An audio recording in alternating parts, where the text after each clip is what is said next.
بسم الله الرحمن الرحيم.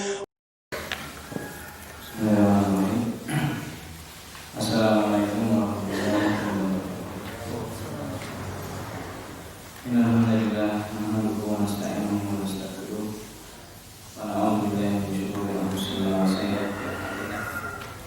May yahdihillahu fala mudilla lahu wa may yudlil fala hadiya lahu. Wa asyhadu an la ilaha illallah wahdahu la syarika lahu wa asyhadu anna Muhammadan abduhu wa rasuluhu la nabiyya ba'dahu. Qala Allah ta'ala ya ayyuhalladzina amanu taqullaha haqqa tuqatih wa la tamutunna illa wa antum muslimun. Ya ayyuhan nasu taqu rabbakum alladzi khalaqakum min nafsin wahidah wa khalaqa minha zawjaha wa bassa minhuma rijalan katsiran wa nisaa'a wattaqullaha alladzi tasaaluna bihi wal arham innallaha kana 'alaykum raqiba.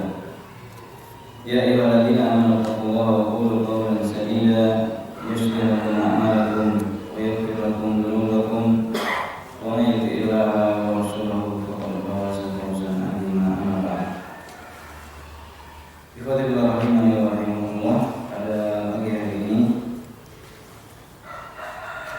kita bersyukur kepada Allah Subhanahu wa taala atas kenikmatan yang Allah Subhanahu wa taala berikan, atas taufik yang Allah Subhanahu wa taala limpahkan sehingga kita bisa bertemu kembali untuk melanjutkan pembahasan mengenai pengenalan kaidah-kaidah bahasa Arab.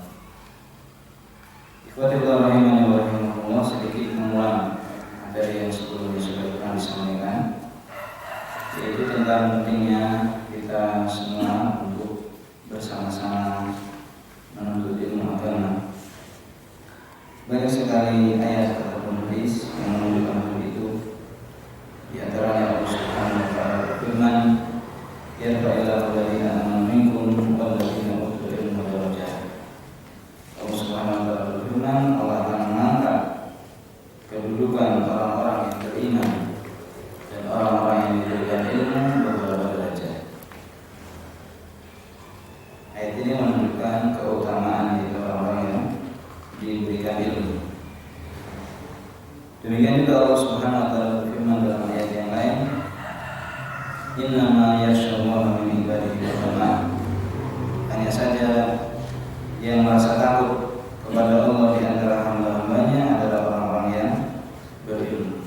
Maka ilmu ini adalah jembatan agar kita bisa menjadi orang-orang yang bertakwa, itu yang takut dan melaksanakan perintah-perintah Allah dan menjauhi larangan-larangannya. Demikian juga Allah Subhanahu wa taala menceritakan tentang atau Allah Subhanahu wa taala memerintahkan kepada Rasulullah SAW dalam firman-Nya, "Wa qur rabbi zidni ilma." Dan katakanlah wahai Muhammad, wahai Rabbku, tambahkanlah kepada aku ilmu. Hal ini menunjukkan keutamaan ilmu, bahwasanya Allah Subhanahu wa taala telah memerintahkan kepada Rasul-Nya untuk meminta suatu tambahan kecuali tambahan ilmu. Demikian juga dalam hadis-hadis Rasulullah SAW, di antaranya beliau bersabda, "Inna Allah yarfa'u bihadzal kitabi aqwaman wa yad'u bihi akharin." Sesungguhnya Allah akan mengangkat dengan sebab Al-Quran sebagian orang dan merendahkan sebagian yang lain karena mereka meninggalkan ajaran-ajaran Al-Quran. Demikian juga dalam hadis yang lain Rasulullah SAW bersabda, "Mayyuridillahu bihi khairan yufaqihuhu fid-din." Barang siapa yang Allah kehendaki kebaikan padanya, maka Allah akan fahamkan dalam masalah din. Dan juga sudah kita jelaskan pada pertemuan terdahulu bahwasanya termasuk fikih fid-din, termasuk ilmu yang bermanfaat adalah ilmu tentang kaidah-kaidah bahasa Arab. Ini adalah termasuk ilmu yang bermanfaat, yang bahkan diwasiatkan oleh para ulama kita untuk dipelajari. Ya, di antaranya perkataan yang masyhur dari Umar bin Khattab radhiyallahu anhu, beliau berkata, "Ta'allamul arabiyyah fa innaha juz'un min dinikum." Pelajarilah bahasa Arab karena bahasa Arab ini adalah bagian yang sangat penting, yang penting dari agama kalian. Pada pertemuan sebelumnya juga sudah kita singgung sedikit mengenai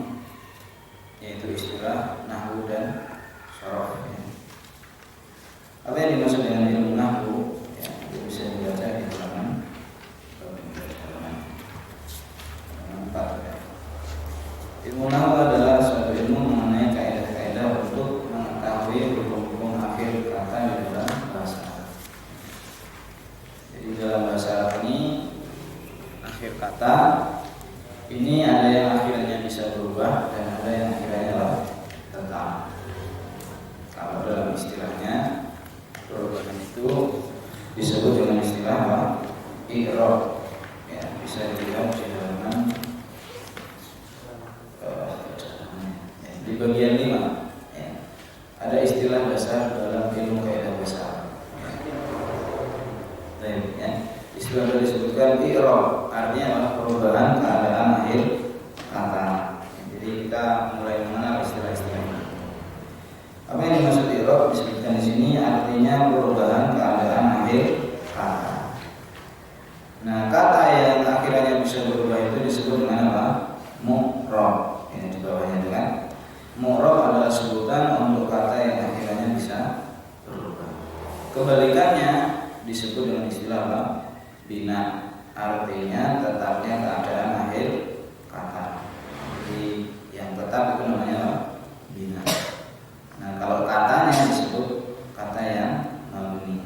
Ya, sedikit tambahannya. Jadi intinya dalam ilmu nahwu ini kita akan mempelajari tentang kaidah-kaidah yang mengatur kedudukan kata atau jabatan kata di dalam kalimat. Karena di dalam bahasa Arab jabatan kata itu menentukan akhirannya mau dibaca bagaimana. Kita bisa lihat di contoh yang tadi di halaman 4 tadi ya. Contohnya ja'a rajulun, bisa dikasih halaman sendiri ya. Nah, isi sendiri. Ja'a rajulun artinya telah datang seorang lelaki. Nah, di sini perhatikan kata rajulun. Rajulun di sini harokat akhirnya apa? Ya, akhirnya diakhiri dengan doma. Dengan rajulun akhirnya apa? Doma.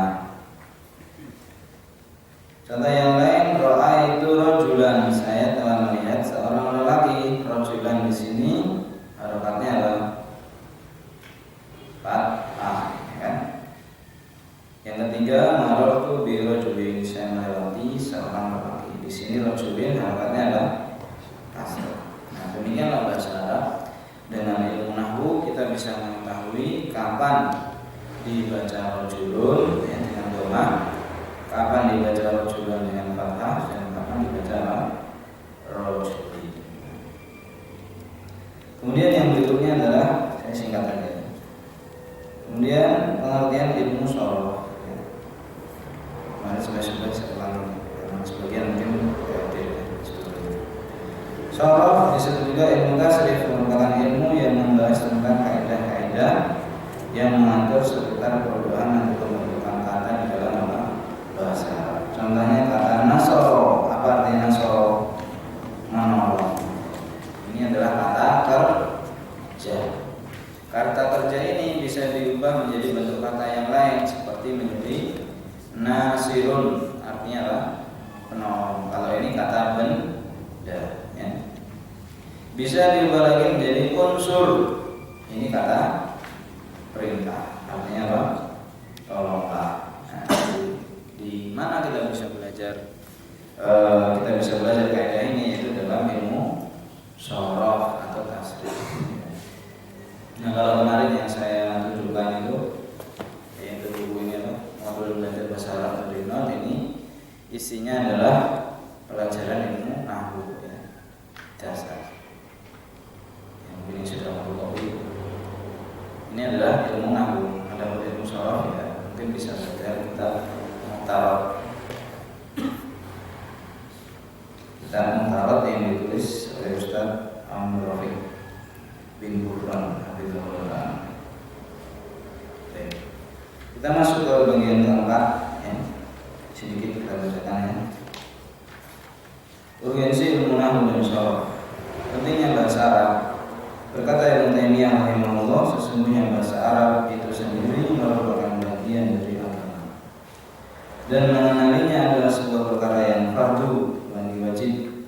Sesungguhnya memahami Alkitab dan As-Sunnah adalah wajib.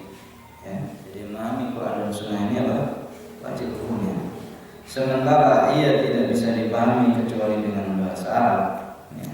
Bisa nggak kita pahami Quran dan Sunnah dengan bahasa yang lain? Ya bisa kalau sudah diterjemahkan.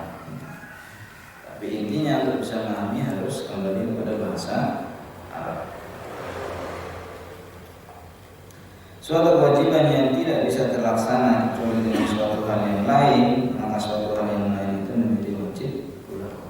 Ini kaidah dalam usul fikih. Kemudian disebutkan oleh Syekh Rahman bin Nasir Sa'di ketika beliau menjelaskan tentang ilmu yang bermanfaat. Beliau berkata ada ilmu munafik, yaitu ilmu yang bermanfaat. Ya, ini cirinya. Bagaimana ilmu yang bermanfaat itu? Beliau katakan adalah ilmu yang bisa mensucikan hati dan ruh. Ya, jadi kita belajar ini adalah untuk membersihkan hati kita. Sebagaimana Allah Subhanahu wa taala berfirman, "Yauma la yanfa'u malun wala banun illa man atallaha biqalbin salim." Pada hari kiamat nanti tidak bermanfaat harta maupun keturunan kecuali bagi orang yang menghadap dengan hati yang selamat. Jadi kita belajar ini tujuannya bukan untuk menjelek-jelekan orang lain, mendiskreditkan orang lain. Tujuan kita belajar adalah seperti perkataan Imam Ahmad, yaitu untuk menghilangkan kebodohan dari diri kita sendiri dan orang lain. Ya. Kan kita juga tidak suka diganti bodoh-bodohan, maka jangan juga menjelek-jelekan orang lain. Nasihat bisa, tapi tidak dengan menjelek-jelekan. Maka tujuan ilmu yang bermanfaat ini membersihkan hati dan ruh yang pada akhirnya akan membuahkan kebahagiaan dunia dan akhirat. Inilah tujuan. Ilmu itu adalah ajaran-ajaran yang dibawa oleh Rasulullah SAW. Jadi ilmu itu adanya di mana? Ilmu agama itu dalam yang dibawa oleh Rasulullah SAW, itu Al-Quran dan Sunnah. Nah, ilmu ini kalau diringkas, ya, disimpulkan hanya atau ada pada 3 cabang ilmu, yaitu tafsir, hadis dan fikih. Ini sering ditekankan para ulama. Jika seseorang ini ingin mendalami agama Islam, dia harus belajar 3 ilmu ini: tafsir, hadis dan fikih. Mengapa kita belajar tafsir? Karena dengan belajar tafsir kita bisa memahami makna maksud dari ayat-ayat Allah Subhanahu wa taala. Mengapa kita belajar hadis? Karena hadis adalah penjelasan terhadap Al-Qur'an. Dan mengapa kita belajar fikih? Karena dengan fikih kita bisa mengetahui halal dan haram, mana yang wajib, mana yang sunnah. Nah, termasuk yang bermanfaat, ilmu yang bermanfaat adalah segala ilmu yang menopang atau membantunya, yaitu untuk memahami tafsir, hadis dan fikih. Itu adalah ilmu bahasa. Ya. Bahkan sebagaimana bisa kita baca di situ perkataan Syekh Mubil rahimahullah, saya ulang lagi, ya. Sebelumnya sudah saya bacakan. Berkata Syekh Mubil, ilmu nahwu termasuk kategori ilmu-ilmu Islam yang sangat penting, ya. Yang semestinya kaum muslimin memiliki perhatian besar terhadapnya. Perhatian yang besar, ya, bukan hanya asal-asalan. Mengapa? Kata Syekh Mubil, ya, rahimahullah ta'ala, sebab musuh-musuh Islam berusaha untuk menjauhkan umat Islam dari bahasa agama mereka. Jadi ini adalah bagian dari upaya dari musuh-musuh Islam untuk menjauhkan umat Islam dari agama. Jadi, bagaimana caranya? Dengan menjauhkan umat Islam dari bahasa Al-Quran, dari bahasa Arab. Mereka berusaha menyibukkan umat Islam dengan hal-hal yang bukan termasuk perkara mendesak dan penting dalam agama. Ya, kita lihat kaum muslimin secara umum, ya kan? Mereka adalah, ya, banyak di antara mereka saudara-saudara kita yang sibuk dengan perkara-perkara yang sebagaimana dikatakan bukan termasuk perkara mendesak dan penting di dalam agama. Ya. Sebagaimana sabda Rasulullah SAW, nikmatan maqbul fihima katsirun minan nas, ada 2 buah nikmatan, ya, yang kebanyakan orang itu tertipu dengan keduanya, yaitu kesehatan dan waktu. Banyak orang menggunakan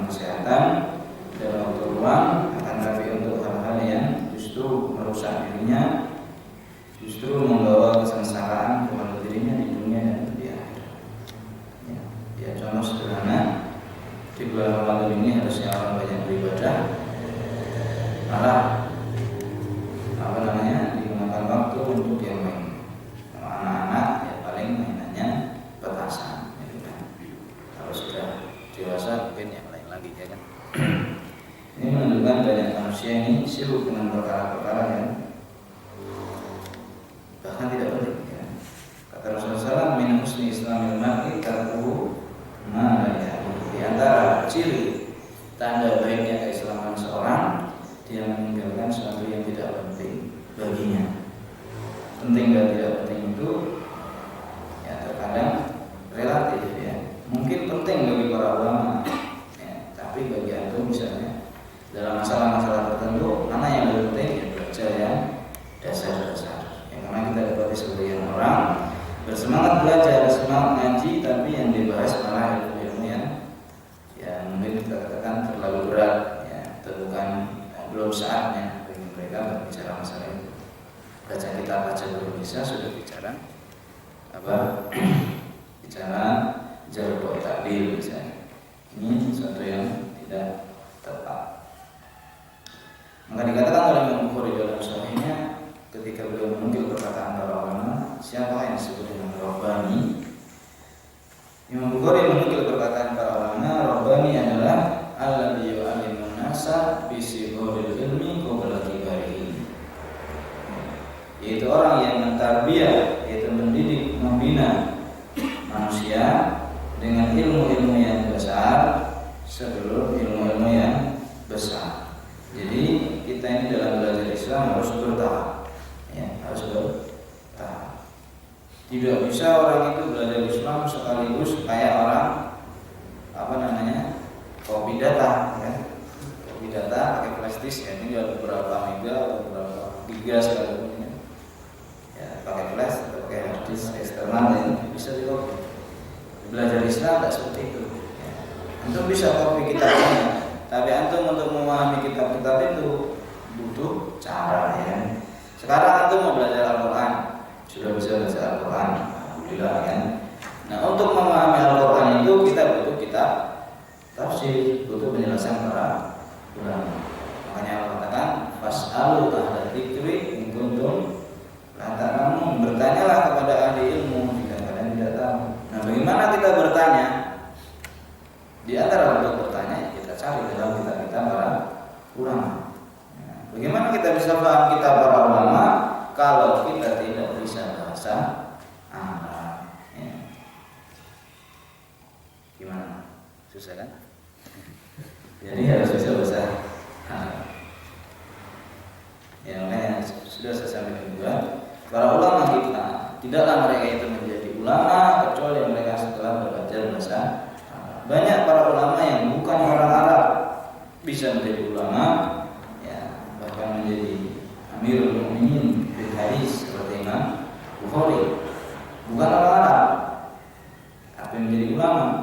Tentu saja awal-awalnya juga karena belajar bahasa Arab. Seperti Syekh Al-Albani rahimahullah juga bukan orang Arab, ya. Jadi sekali lagi bahasa Arab ini adalah sangat penting, seperti kata Syekh Mubil rahimahullah. Bahkan disebutkan juga oleh para ulama di sini bahwasanya mengetahui ilmu nahwu dan sharaf merupakan salah satu syarat untuk berijtihad, ya. Jadi syarat orang itu untuk ijtihad, ya, adalah paham nahwu sharaf. Aneh kalau di zaman kita sekarang ini orang bicara ilmu agama katanya berijtihad tapi tidak paham bahasa. Demikian juga dikatakan oleh Dr. Muhammad bin Husain Al-Ghazali rahimahullah ta'ala, di antara syarat seorang mujtahid hendaklah dia mengetahui bahasa Arab. Mengetahui bahasa Arab. Dan apa syaratnya di sini? Cukup dalam hal ini sekedar apa yang memang wajib untuk dia miliki agar bisa memahami ucapan yang berbahasa Arab. Gimana bisa paham? Ya dengan belajar kaidah nahwu dan sharaf. Demikian juga penting ilmu nahwu sharaf ini untuk menunjang ilmu tafsir. Seorang ahli tafsir, orang yang ingin belajar tafsir harus belajar. Di antara ilmu yang harus dikuasai adalah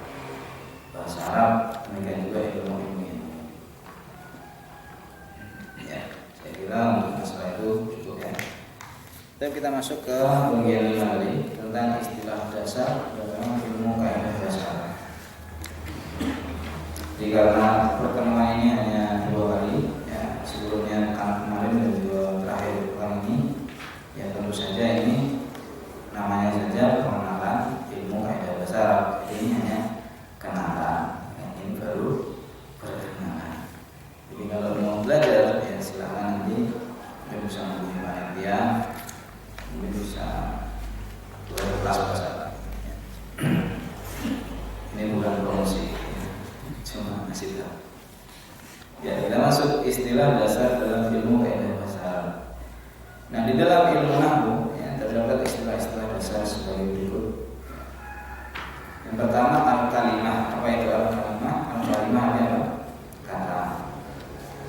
Paling tidak kalau antum sudah pernah ikut seperti ini, antum tahu istilah-istilahnya. Kalimah awalnya kata. Jadi kalau disebutkan al-kalimah maksudnya apa? Kata, bukan kalimat, ya, kata. Kemudian al-jumlah. Apa itu jumlah? Al-jumlah artinya adalah kalimat. Lain bahasanya orang lain. Al-jumlah artinya adalah kalimat, disebut juga al-kalam. Kemudian berikutnya yang ketiga adalah isim. Apa itu isim? Artinya apa? Kata dan istilah-istilah pentingnya. Kemudian fi'il. Apa itu fi'il? Artinya kata kerja. Kalau ada yang bertanya apa ini harus dihafalkan, gimana jawabnya? Harus dihafalkan? Enggak hafalkan enggak apa-apa, yang penting tahu. Tidak dihafal enggak apa-apa, yang penting tahu. Gimana caranya? Baca terus ya. Dibaca terus biar ingat. Haraf. Nah, jadi kata dalam bahasa Arab itu ada 3 ya. Ada isim, kata benda, ada fi'il, kata kerja. Yang ketiga kata depan, disebut dengan huruf atau harf. Kemudian i'rab. Apa itu i'rab? I'rab artinya adalah perubahan keadaan akhir kata. Kan beda sama bahasa Indonesia kan? Kalau bahasa Indonesia itu akhir kata selalu tetap sama kan? Misalnya apa? Rumah. Rumah akhirnya apa? Akhirnya huruf rumah. Ya. Kalau dalam bahasa Arab rumah syaratnya apa? Baitun. Bisa dibaca baitun, bisa dibaca baitan, bisa baitin, ya kan? Artinya apa? Rumah, tapi akhirannya bisa berubah-ubah. Nah, kalau bahasa Indonesia rumah ya rumah, ya. Tidak jadi rumahku, rumahi, ya. Akhirannya sama. Nah, itulah uniknya atau indahnya bahasa Arab. Indah ya, indah enggak? Berikutnya apa yang dimaksud dengan mu'rab? Mu'rab adalah sebutan untuk kata yang akhirnya bisa berubah. Nah, tadi kan i'rab itu perubahannya. Kata yang akhirnya bisa berubah disebut apa? Mu'rab. Ya. Kemudian bina, apa artinya bina? Artinya tetapnya keadaan akhir kata. Kalau kata itu akhirnya tetap, maka disebut mabni. Kemudian al-jumlah al-ismiyah yaitu kalimat yang diawali dengan isim. Ya, jadi kalau kalimat diawali dengan kata benda namanya apa? Jumlah ismiyah.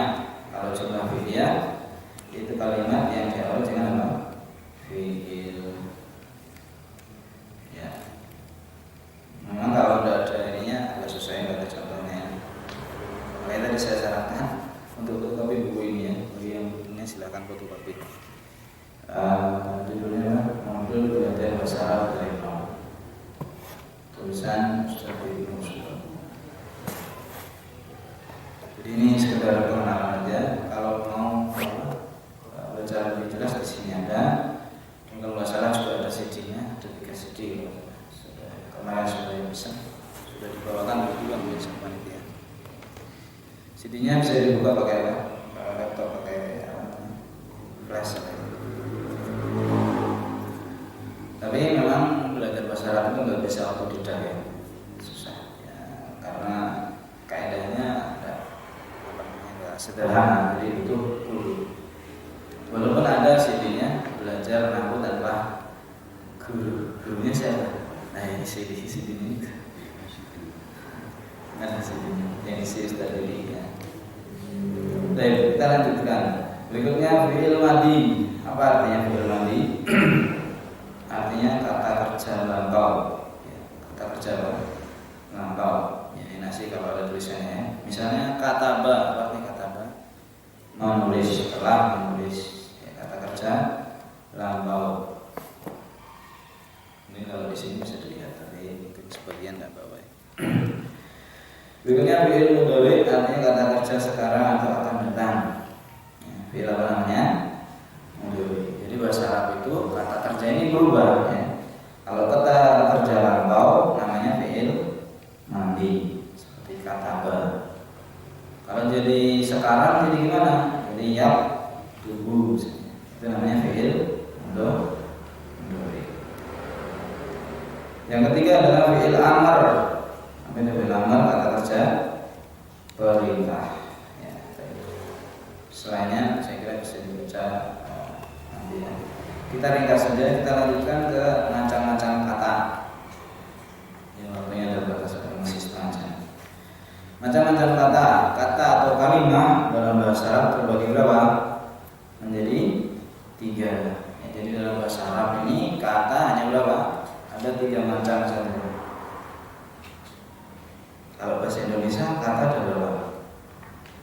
Kata kerja, kata benda, kata sifat, kata sambung, macam-macam ya.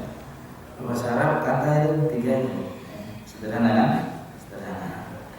Jadi kalau antum sudah ngerti 3-3-nya ini berarti sudah ngerti bahasa Arab ya. Perkenalan. Yang pertama isim, kata benda. Nah, dalam bahasa Arab namanya isim atau kata benda ini tidak berkaitan dengan apa? Waktu. Jadi tidak berubah menurut perubahan waktu. Itu namanya apa? Isim. Yang kedua adalah fi'il atau kata kerja. Dia berkaitan dengan waktu. Jadi berubah menurut perubahan apa? Waktu. Yang ketiga itu huruf atau kata depan membutuhkan kata lain agar sempurna maknanya. Ya. Kita lanjutkan ke bagian 6. Ya, kita ringkas saja. Kalau contohnya agak susah. Bagian 6 keadaan akhir kata. Nah, ini tadi yang sempat kita singgung. Keadaan akhir kata di dalam bahasa Arab dibagi menjadi berapa? 2. Yang pertama disebut mu'rab. Mu'rab ya, pakai ain. Mu'rab. Akhirannya bisa berubah. Akhirannya apa? Bisa berubah. Tergantung pada kedudukannya di dalam kalimat atau karena didahului oleh kata-kata tertentu. Seperti misalnya setiap hari kan kita membaca Bismillahirrahmanirrahim ya kan? Kok bacanya Bismi bukan Bismu atau Bisma ya kan? Kenapa? Karena pemasukan bi, makanya sesudahnya dibaca Ismi. Itunya atau kaidahnya belajar di mana? Di ilmu. Nah, berarti Ismi itu mu'rab, akhirannya bisa berubah. Kalau mabni bagaimana? Mabni akhirannya selalu tetap walaupun menempati jabatan kata yang berbeda. Jadi ada juga dalam bahasa Arab ini kata yang akhirannya apa? Selalu tetap. Ya, jadi bisa kita simpulkan gimana? Bisa kita simpulkan dalam bahasa Arab ada kata yang akhirannya bisa berubah, aiunya itu. Ada kata yang akhirnya selalu seperti misalnya antum, apa artinya antum? Kalian. Antum akhirannya apa? Antum. Akhirannya fathah atau kasroh? Antum.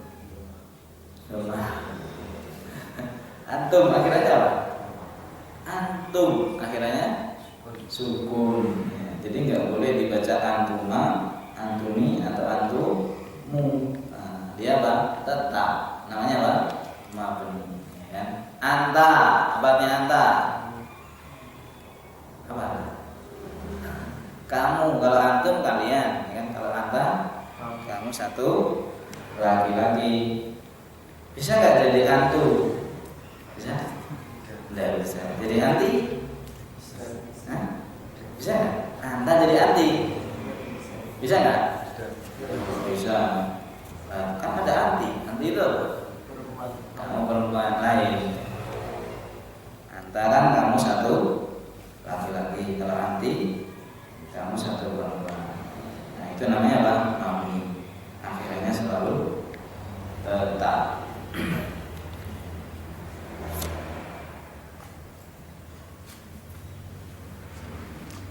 Ya.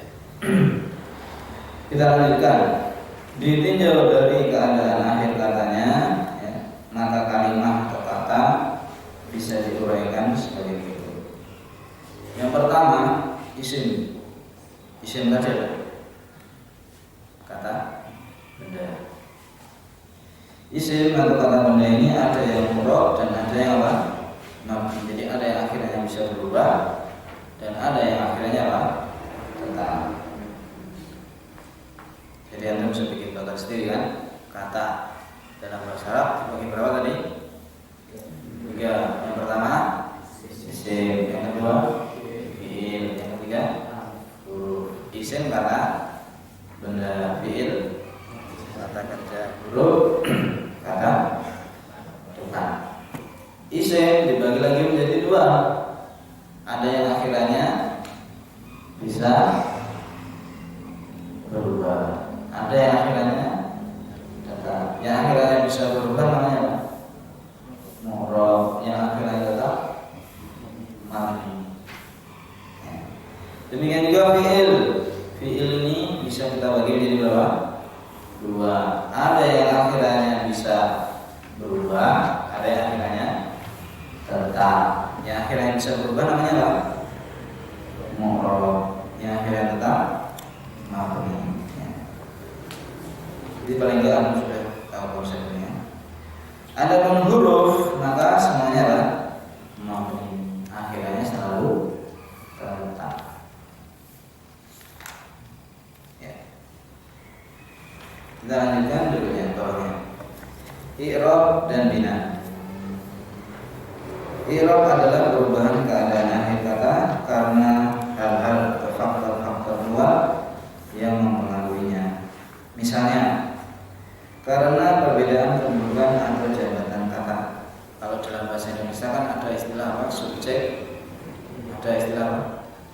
Objek, ya. Ada subjek, ada objek. Nah itu dalam bahasa Arab, kata yang menjadi subjek, pelaku, dan menjadi objek itu akhirnya lain, tidak sama. Ada pembina adalah kebalikannya, yaitu tetapnya kata dalam satu keadaan meskipun menempati jabatan kata yang berbeda. Ya. Jadi kalau kata yang mabni itu akhirnya selalu tetap. Dia mau jadi subjek, mau jadi objek, akhirnya selalu tetap. Itu namanya apa? Mabni. Ya. Kemudian halaman berikutnya, i'rab terbagi menjadi 4. Sebenarnya nahwu itu sederhana kok, gak susah. Intinya di sini. I'rab terbagi menjadi berapa? 4. I'rab tadi apa? Perubahan keadaan akhir kata. I'rab perubahan keadaan akhir kata. Ada berapa? 4. Yang pertama rafa. Apa itu rafa? Yaitu tanda dasarnya diakhiri dengan doma. Jadi kalau ada kata akhirnya apa? Doma, maka itu namanya rafa. Apa namanya? Rafa. Misalnya apa? Kitabun. Kitabun akhirnya apa? Doma. Al-kitabu, al-masjidu, al-ustadu, akhirnya apa? Doma. Maka itu namanya apa? Yang kedua, benar. Nomor satu, rofa itu ada pada apa? Ada pada isim dan ada pada fi'il. Ya. Yang kedua, nasab, yaitu tanda dasarnya diakhiri. Jadi ini kita hanya berbicara bahwa akhirannya. Jadi memang nahwu itu yang dibicarakan adalah akhir kata. Ya. Nasab yaitu tanda dasarnya diakhiri fathah. Ya, jadi dasarnya ya, tanda dasarnya diakhiri apa? Fathah. Misalnya al-kitabah, ya, al-masjidah, akhirnya fathah. Anda pada isim dan fi'il. Yang ketiga jar, ya, bukan jar, jar, yaitu tanda dasarnya diakhiri kasroh. Ini hanya ada pada apa? Isim. Jadi kalau yang kasroh itu kata apa? Benda atau kata kerja? Isim itu kata benda, ya. Jadi yang kalau akhirnya tak bisa kasroh itu adalah kata benda, isim. Yang keempat jazm, yaitu tanda dasarnya diakhiri apa? Sukun. Jazm itu akhirnya apa? Sukun.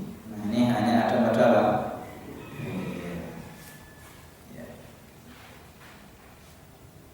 Nah bisa kita lihat di tabel di bawah ini ada tabel macam-macam kata. Kesimpulannya di sini. Kata ada berapa macam? 3. Isim, kata apa tadi?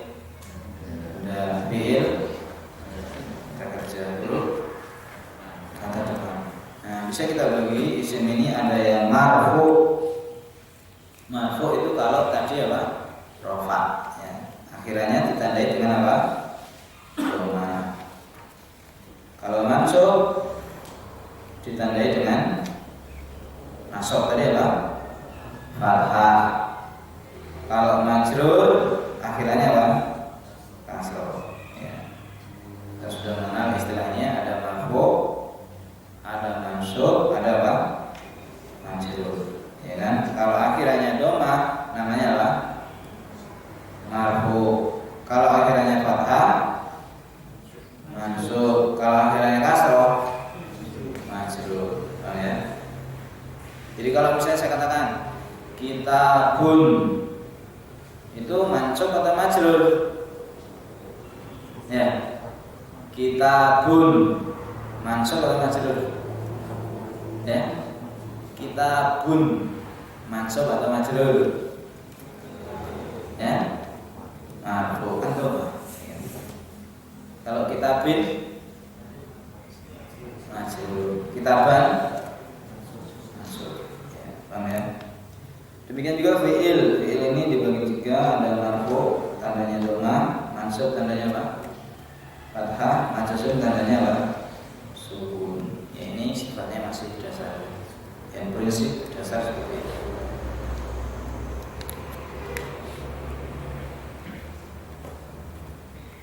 Nah, bisa lihat di bawah ya. Walaupun sayangnya di bawah itu contohnya ada salah tulisan. Untuk menyederhanakan dapat kita gambarkan sebagai berikut di bawah ini. Marfu adalah jika kata itu diakhiri dengan harokat apa? Dhamma. Misalnya kita katakan al-ustadu, apa artinya ustad? Guru. Akhirnya dhamma. Ya. Ini kalau sudah juga bahasa Arab sebenarnya. Al-kitabu, apa artinya? Buku. Akhirnya apa? Dhamma. Al-baitu, apa artinya? Rumah. Akhirnya dhamma. Ya. Al-masjidu, masjid. Akhirnya dhamma. Nah itu namanya marfu. Ya.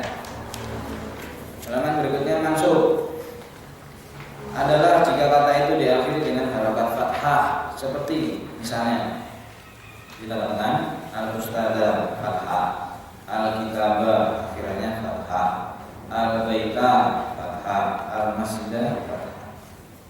Jadi kalau akhirnya fathah namanya apa? Mansub. Kalau akhirnya kasroh, mansub. Kalau akhirnya sukun, mansub. Selesai ya. Konsep itu tinggal ya. Berikutnya kita lanjutkan.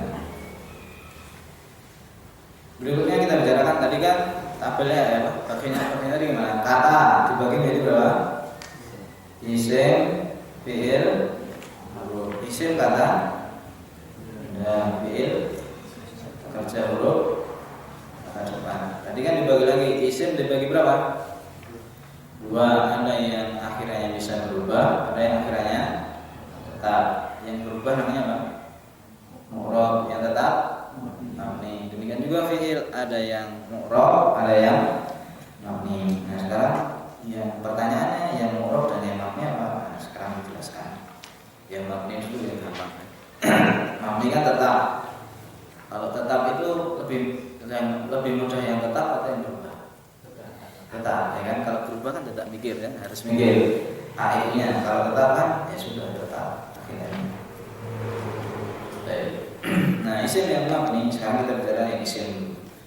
Isim yang mabni adalah isim, itu kata benda yang akhirnya selalu tetap. Isim mabni apa saja? Satu, isim domir. Apa itu isim domir? Kata ganti. Ya ini sengaja saya tulis semuanya bahasa Indonesia ya, biar tidak susah dulu. Masalahnya juga kalau ketik nama, kalau ketik Arab harus copy paste itu. Berikutnya isim isyarah, kata apa? Penunjuk. Ini juga mabni. Kemudian isim istifham. Apa isim istifham? Kata tanya. Minimal antum dari pertemuan ini antum bisa dapat istilah namanya kenalan ya. Kenalan, harus tahu dulu namanya. Berikutnya isim syarat. Isim syarat itu misalnya barang siapa, man. Isim mausul kata sambung atau kata penghubung. Kemudian ada juga namanya sebagian ya, bukan sebagai salah ketik ya. Sebagian atau huruf itu apa? Keterangan waktu atau keterangan tempat. Seperti qabla, apa artinya qabla? Sebelum, ba'da sesudah. Nah itu akhirnya bagaimana? Tetap. Jadi kalau ditanya isim-isim yang tetap, yang akhirnya tetap apa saja? Isim domir. Apa tadi kata? Ganti. Isim isyarah, kata penunjuk. Ada lagi isim istifham, kata tanya. Kata tanya itu contohnya apa kata tanya? Man, apa dia man? Siapa? Ma, apa? Aina, di mana? Mungkin kalau bahasa Inggris mungkin lebih tahu ya. Siapa? Bahasa Inggrisnya apa? What? Di mana? Where? Kalau bahasa Inggrisnya di luar kepala. Kalau bahasa Arab gimana? Isim yang mabni apalagi isim syarat ya. Barang siapa? Seperti faman ya'mal mithqala dzarratin khairan yarah. Barang siapa yang melakukan mithqala dzarrah, kebaikan walaupun sekecil dzarrah, maka dia akan melihatnya. Man di situ namanya apa? Isim syarat. Kalau man yang ada dalam hadis kan ada hadis ya tentang pertanyaan kubur. Orang itu nanti di alam kubur ditanya tentang 3 perkara ya. Man, Rabbuka, siapa? Rabbumu. Ma, dinuka apa? Kamu. Terus man, Nabiuka, siapa nabimu? Itu man sama ma itu isim apa? Istifham, kata tanya. Akhirnya tetap atau berubah? Tetap.